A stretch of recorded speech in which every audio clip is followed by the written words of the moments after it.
தலைவி அம்மாவின் கண்டெடுத்த சின்னமாம் இரட்டை இலை சின்னத்தை வாக்கு சேகரிக்க உங்கள் இல்லம் நாடி வந்து கொண்டிருக்கிறார். உங்களில் ஒருவர் உங்களுக்காக உங்கள் வீட்டு பிள்ளை அருமை மதுராந்தபுரம் பழனி அவர்களுக்கு இரட்டை இலை சின்னத்திலே உங்கள் பொன்னான வாக்கை வெற்றி பெற செய்யும் என்று உங்கள் பொறுப்பாக தொட்டுக் கொள்கிறது. திரும்ப பத்திரமா வீட்டுக்கு வாங்க. பெற்றோர்களுக்கு இதேதான் என்னோட வேண்டுகோள். உங்க பிள்ளைங்களை நீங்க அனுப்பும் போது ஒரு தடவை 10 தடவை சொல்லுங்க. எல்லா விதமான பாதுகாப்பு ஹெல்மெட் உள்பட இருக்கிறதா நீங்க பாத்துக்குங்க. எல்லா விதமான பாதுகாப்பு நீங்க எடுத்துக்கணும். அவங்களுக்கு திரும்ப திரும்ப எடுத்து சொல்லணும். என்ன நடந்தாலும் நடக்கலைனாலும் பிள்ளைங்க வீட்டுக்கு பத்திரமா வரணும். சென்ற தேர்தலில் பாத்தீங்கன்னா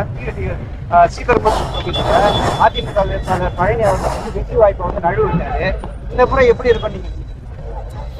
அதை நான் சொன்னேனே, ஆரம்பத்திலேயே சொல்லிட்டேன். வெற்றி வாய்ப்புகள் ரொம்ப பிரகாசமா இருக்கு. நீங்க போற இடத்துல எப்படி மக்கள் எப்படி வரவேற்புறாங்களா? போற இடத்துல எல்லாம் எனக்கு கிடைச்ச வரவேற்புனால, மக்களுடைய கண்கள்ல எனக்கு பார்த்த அந்த ஒரு வெளிச்சத்தினால தான் இவ்வளவு உறுதியா நான் சொல்றேன். இந்த முறை எப்படி வாக்கு மிகப்பெரிய வாக்கு வித்தியாசத்துல ரொம்ப டிசைசிவா, ரொம்ப தெளிவான, எந்த விதமான சந்தேகமும் இல்லாத ஒரு வெற்றி நமக்கு கிடைக்கும்.